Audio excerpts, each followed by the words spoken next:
믿음의 빛이 있어야지 우리가 구원의 길을 향해 나아감에 있어서 흔들림이 없습니다.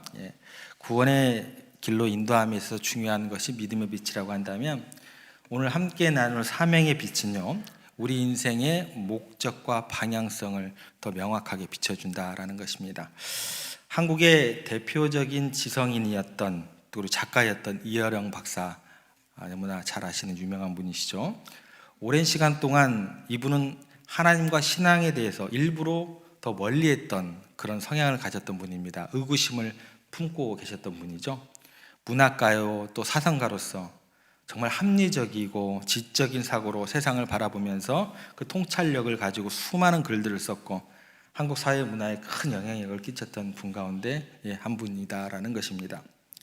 그런데요, 삶의 후반부에서 사랑하는 딸의 투병을 하게 되고, 또 그 과정 가운데 죽음을 지켜보면서 깊은 고통을 경험하게 되었고, 그 과정에서 오랫동안 멀리했던, 거부해왔던 신앙의 길을 접하게 되고 들어서게 됩니다.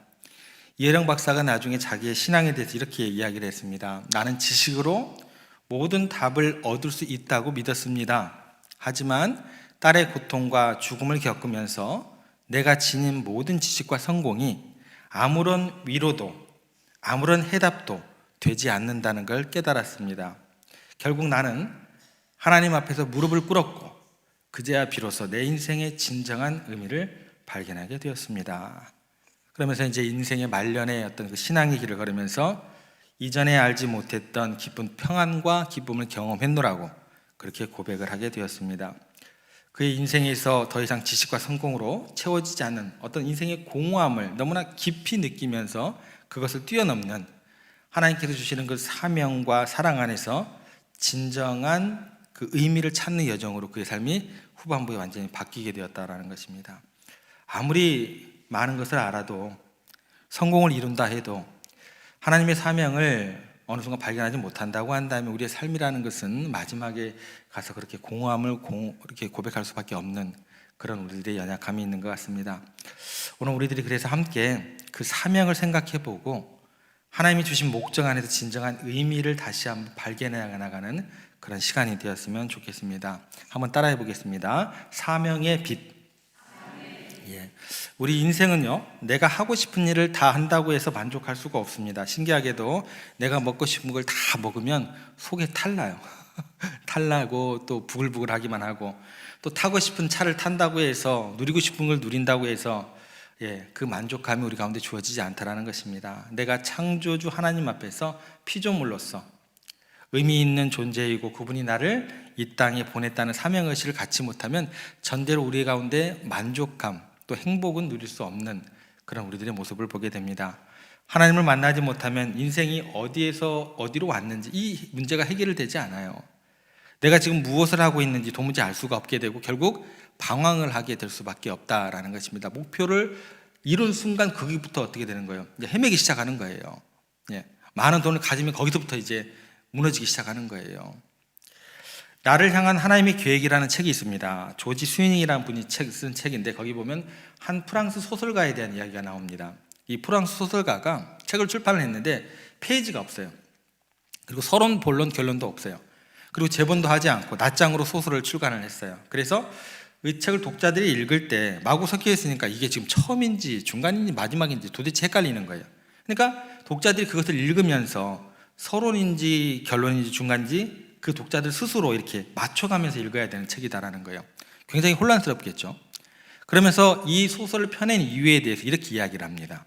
바로 이 소설 같은 것이 현대인의 삶이다. 도대체 어디서 시작하고 어떤 결론이 날 줄도 모르고 무엇을 위해 살아가고 자기가 지금 어디 위치에 있는지도 모르는 것이 현대인의 모습이기 때문에 너무나 공허하고 불안한 존재다라고 이 책을 펴놓은 이유에 대해서 이렇게 설명을 했습니다. 그리고 정신분석학자 중에 한 사람이 이런 말을 했다고 합니다. 현 세대는 자기 스스로와의 만남도 없이, 그리하여 하나님과의 접촉도 없이, 이 둘 중에 하나는 뭔가 이루어져야 될 거 아니에요. 근데 하나님이 없이 하다 보니까 자기 스스로와 만남도 불가능하다라는 거예요. 그러니까 하나님과 접촉도 없이 다만 공허와 혼란, 혼돈과 무의미로 가득한 무기력한 삶을 살아가는 게 현대인들의 삶이다라는 거예요. 그런 이야기를 했습니다. 여러분, 우리가 하고 싶은 거 다 하고 목표하는 거 다 이루면 충만한 기쁨을 누릴 수 있을 것 같지만 헛되니라 이런 성경의 결론이 우리 가운데 주어져 있다는 것입니다. 절대 그렇지 않다라는 거예요. 여러분 인생 가운데 있는 하나님의 계획과 나를 이 땅에 보내신 이유와 하나님 주신 사명을 발견하기 전까지는 절대로 우리 가운데 그런 만족의 유익은 없다라는 것입니다. 그래서 우리가 길을 알고자 하면 방황하지 않으려고 한다고 한다면 이 사명이라는 것 굉장히 중요한 우리들에게 가치가 되어야 한다는 것입니다. 그런 의미에서 이 맹인에게 예수님께서 오늘 행하신 일은요, 굉장히 놀라운 메시지로 인류에게 또 우리에게 다가오게 됩니다. 이 맹인에게 7절에서 행하신 예수님께서 치유하신 그 방법, 다른 한 방법의 측면이죠. 그것이 어떤 것인지 한번 살펴보겠습니다. 7절 말씀 저희들이 함께 읽겠습니다. 이르시되 실로암 못에 가서 씻으라 하시니 받았다는 뜻이라. 이에 가서 씻고 밝은 눈으로 왔더라. 이 맹인에게 예수님께서 침을 뱉으셔서 또 그 진흙을 짓이겨서 그리고 만드신 그 진흙을 바로 얼굴에다 바르시고 그리고 난 다음에 이 사람에게 실로암에 가서 씻으라고 하셨죠. 근데 문제는 뭐냐면 여기에서 실로암까지, 성전에서 실로암까지는 거리가 상당하다는 거예요. 그럼 여러분 생각에 이 사람이 얼굴에 이제 짓이겨진 어떤 그 진흙을 묻히고 실로암까지 어떻게 찾아가야 할 것 같으세요? 뭐 보이지 않으니까 만나는 사람마다 물어야 될 거 아니에요. 만나는 사람마다 실로암으로 가려면 어떻게 가야 돼요? 또 가다가 또 모르겠으면 또 지나가는 사람 붙잡고 실로암에 가려면 어떻게 가야 돼요? 또 물어야 될 거 아니에요. 예. 아마 실로암에 도착할 때까지 만나는 사람마다 계속해서 수많은 사람들에게 물어보면서 뭐라고 얘기해야 될 것 같아요? 실로암, 실로암, 실로암, 실로암, 계속해서 그 사람 입으로 실로암을 반복적으로 말을 했을 것이라는 것입니다. 그러면 예수님께서는 이 사람이 실로암 못에 도착할 때까지 계속해서 그 사람을 위해서 무슨 단어가 계속해서 나오기를 원하셨다는 거예요? 실로암, 그죠? 실로암 계속해서 그 사람 입으로 나오게끔 하신 거예요. 그런데 실로암의 뜻이 뭐라고 했어요? 보냄을 받았다라는 뜻이에요. 그러니까 예수님께서 이 사람 입으로 직접 다음과 같은 고백을 하게 하신 것입니다. 무슨 얘기냐면 나는 버려진 인생, 우연히 재수없게 잘못 태어난 인생, 거지같이 사람들에게 그렇게 멸시받았던 인생인 줄 알았는데 지금 이 사람 입으로 뭐라고 고백을 하고 있는 거예요? 나는 하나님께서 보내신 인생이다. 나는 예수님이 보낸 인생이다. 나는 보냄받은 자다. 나는 사명 있는 자다. 라는 것을 누구 입으로 지금 계속해서 고백하게끔 하신 거예요? 그 맹인 입으로, 여러분들 입으로 고백하게 하시는 거예요.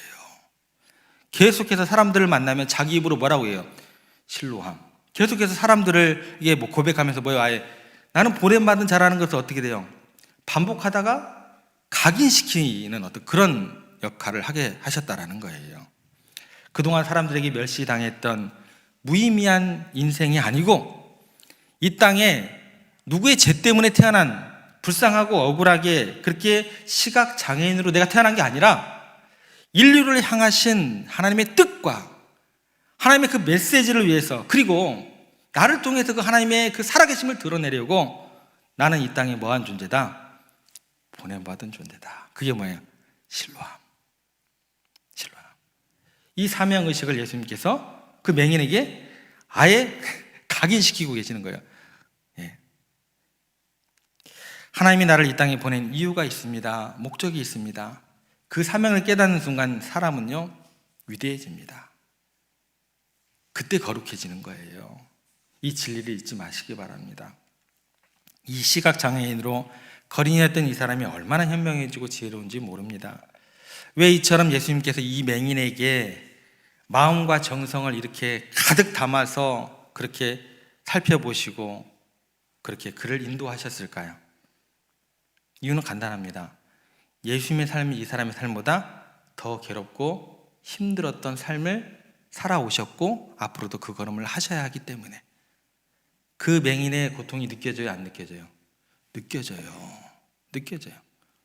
예수님께서는 어쩌면 이 맹인의 비할 바가 되지 않는 더 버림받는 인생이 되십니다. 사람들에게 더 침뱉음을 당하시는 인생이 되실 것입니다. 따기를 맞아도 제대로 따기를 맞는 인생이 되실 것입니다.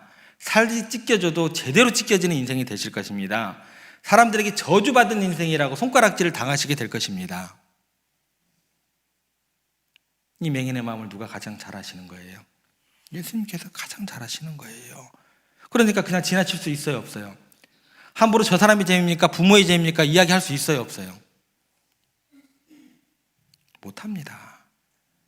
예수님은 그런데도 더 아픈 상황 가운데 처하는데도, 더 침뱉음을 당하면서도, 따기를 맞이는 저주받은 인생 가운데 처하면서도 예수님은요, 단 한 번도 낙심한 적이 없으셨고, 단 한 번도 괴로워한 적이 없으셨고, 내가 실패한 인생으로 생각하지 않으셨던 예수님이셨다는 거예요. 왜일까요?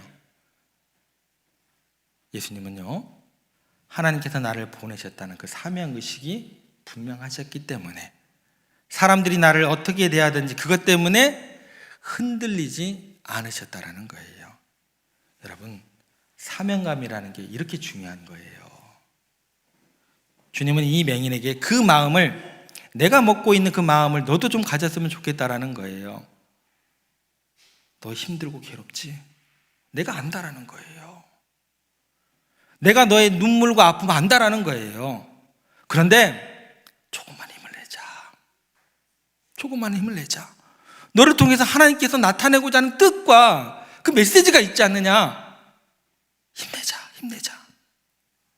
너의 삶을 통해서 사람들에게 삶을 예배로 좀 외쳤으면 좋겠다는 거예요. 나는 보냄을 받은 인생이라고 외치면서 여러분들도 나처럼 보냄받은 인생이 될 수 있다고, 너의 삶을 통해서 외쳤으면 좋겠다는 거예요. 이게 뭐예요? 삶이 예배가 되는 거예요. 예배란 이런 것입니다, 여러분들. 내 하나님이 나를 사랑하셔서 내 인생에 의미가 있어서 이 땅에 보내셨다는 사실을 깨닫는 것이 우리들의 유일한 희망이고, 그 희망을 갖고 있는 사람은 어떻게 되는 거예요? 내 삶의 그 자리에서 하나님을 뭐 할 수 있는 거예요?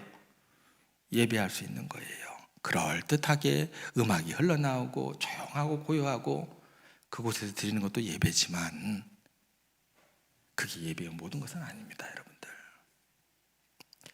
비록 이 맹인은요, 상황이 악화되는 것 같았습니다. 침뱉음을 당하는 것 같고, 진흙으로 내 얼굴이 엉망진창이 되는 것 같고, 더 마음에 상처가 될 만한, 누가 봐도 부정할 수 없는 그런 상황이었습니다.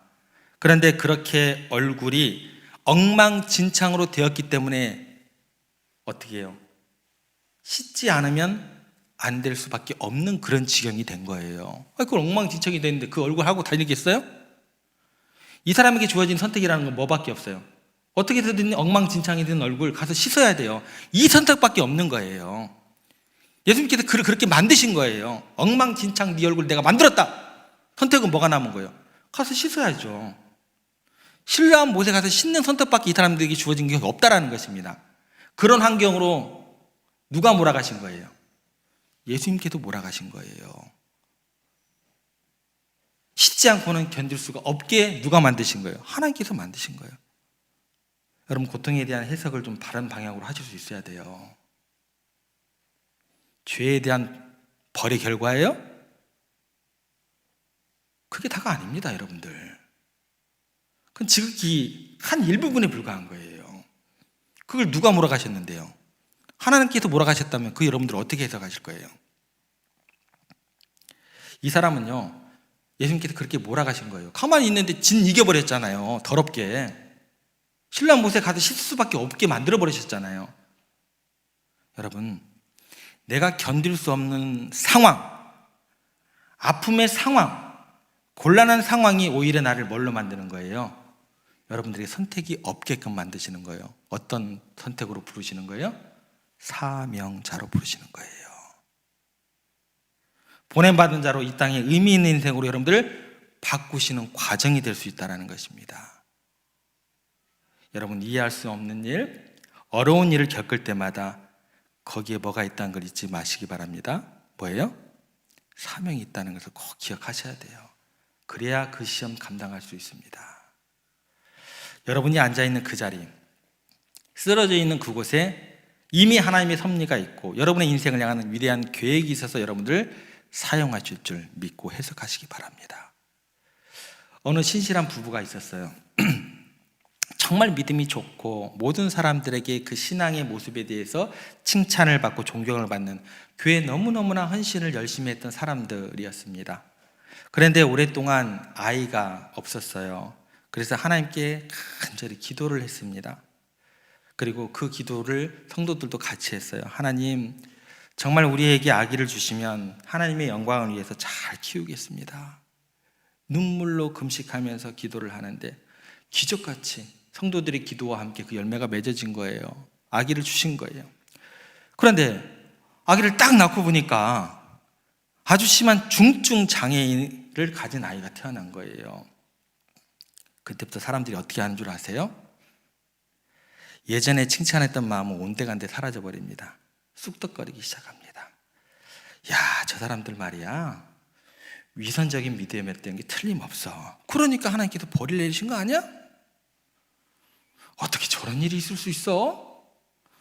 저들은 아마 우리가 알지 못하는 죄가 많이 있나 봐. 이런 이야기가 돌고 누구에게까지 들어갔을까요? 그 신앙이 좋았던 부부에게까지 들어가게 됩니다. 얼마나 마음의 고통이 심했겠어요. 하나님, 이러실 수가 있습니까? 왜 우리에게 이런 불행을 왜 허락하십니까?